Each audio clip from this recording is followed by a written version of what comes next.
Here are the crypto top headlines covered in this video.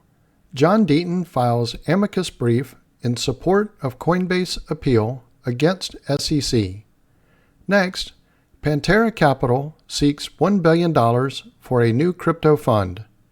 Also, Custodia Bank takes case to higher court after March setback. Welcome to Crypto Top Headlines, where there's no clickbait thumbnails or titles, and no speeches on my opinions, just bringing crypto's news to you. We have a quick request that doesn't cost you anything in order to help. Help us grow this channel to 1,000 subscribers by September, which would be our channel's 1-year anniversary. All we ask is that you click on the like and subscribe buttons as well as the notification bell. By clicking on these, it does help grow the channel, so thank you in advance for doing so. Now, on to these headlines. Our first top headline: John Deaton files amicus brief in support of Coinbase appeal against SEC. The lawyer said he had filed a brief on behalf of 4,701 Coinbase customers for no charge as part of his advocacy work in the crypto space. This crypto lawyer, currently running a Senate campaign to unseat Elizabeth Warren, has filed a brief in support of Coinbase appealing a matter in its case against the United States Securities and Exchange Commission. In an April 26th filing in U.S. District Court for the Southern District of New York, John Deaton filed an amicus brief in support of a motion for interlocutory appeal on behalf of 4,701 Coinbase customers. According to the brief, the lawyer filed the document pro bono to represent the interest of Coinbase customers rather than the exchange itself. Deaton listed previous enforcement actions taken by the SEC as evidence the regulator does not speak on behalf of digital asset users and investors and intends to offer no regulatory guidance beyond citing the Howey case. He cited the Commission's civil cases against Setback, in which he claimed the SEC was more interested in hurting a crypto company than maintaining an allegiance to truth and justice. A judge sanctioned the commission in that case. Though an April 26 ex-post directly tied to Deaton's actions to his ongoing Senate run, he initially pitched himself as a legal representative to Coinbase customers in June 2023 before his campaign announcement after the SEC filed its lawsuit. An April 19th filing suggested that his latest motion to file an amicus brief was successful. It is extremely important for end users of the technology to be represented and not allow a biased and politically motivated agency speak for them, said Deaton on X.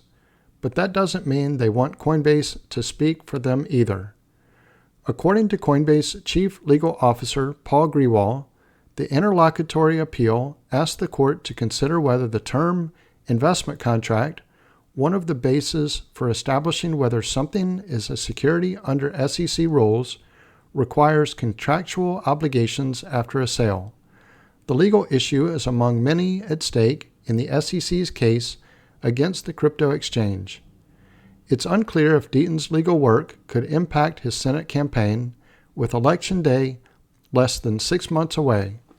Both candidates for the Massachusetts seat in the U.S. Senate have markedly different views on digital assets.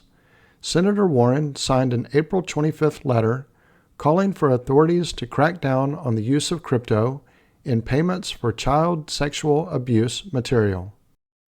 Let me pause here for a moment.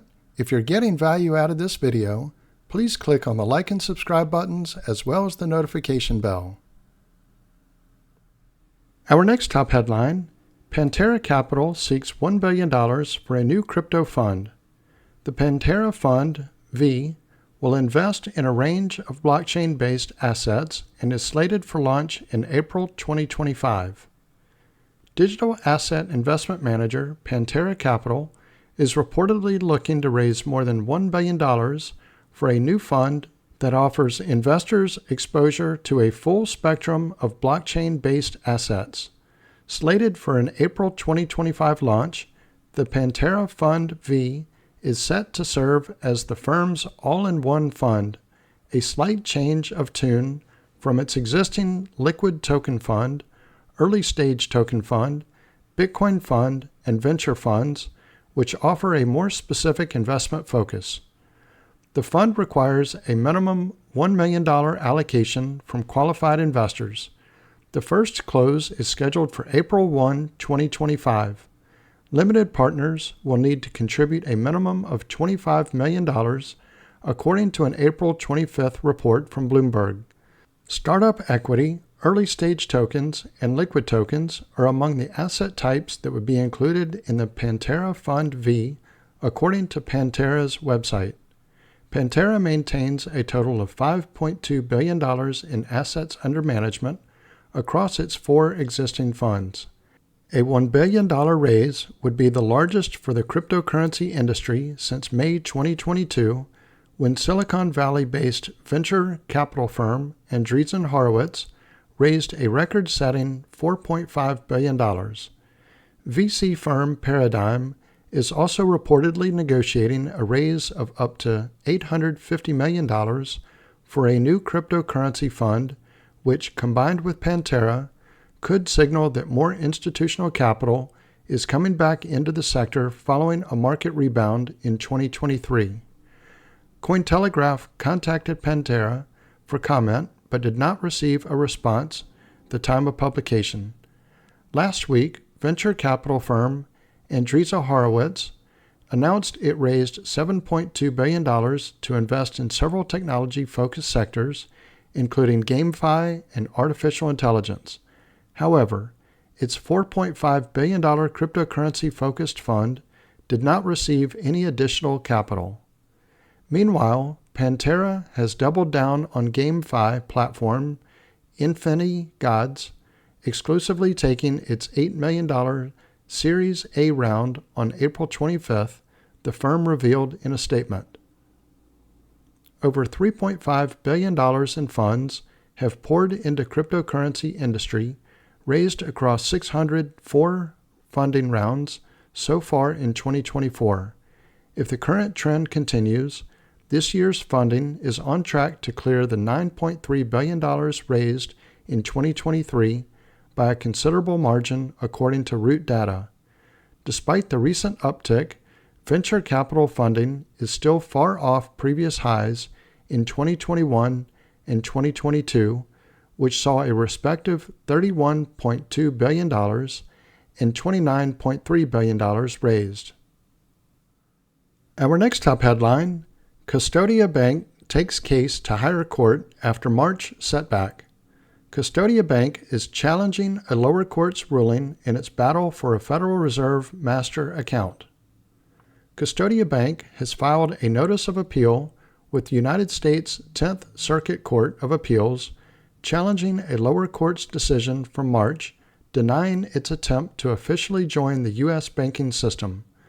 According to an April 26th court filing, the bank is seeking a federal-level appeals court's review of a decision by Judge Scott Skivadal of the District Court for the District of Wyoming. The decision dismissed Custodia's request for a Federal Reserve master account in the United States. Federal Reserve master accounts are accounts held by a financial institution directly with the Federal Reserve Bank. Having a master account gives banks access to Federal Reserve services such as FedWire and the Automated Clearinghouse, or ACH, network for electronic payments. In 2022, FedWire processed approximately 196 million transfers worth more than $1 quadrillion. Caitlin Long, a former executive at Morgan Stanley and an early Bitcoin proponent, founded the bank in 2020 to provide account services for crypto firms and act as a bridge to the United States dollar. Custodia applied for a Federal Reserve master account in October 2020. Nearly 2 years later, in June 2022, the bank sued the Fed, alleging an unlawful delay in its application processing. In 2023, the Fed rejected the membership application, noting that the bank's involvement in the crypto space was inconsistent with the required factors under the law. Recently, on March 29th, Judge Skavdal ruled against granting the bank an account and dismissed its plea for a declaratory judgment. Custodia Bank says that lacking a master account prevents it from providing the same custodial services for digital assets as other banks, limiting its competitiveness. Several banks in the U.S. offer custody of digital assets, such as the Bank of New York Mellon. In a separate filing, the bank objects to a bill of costs submitted by the Federal Reserve Bank of Kansas City. The bill seeks reimbursement for $25,728.25 in deposition transcript costs. Custodia argues that these costs should not be awarded at this stage of the legal proceedings. So this concludes Crypto Top Headlines. If you haven't already done so, don't forget to click on the like and subscribe buttons as well as the notification bell.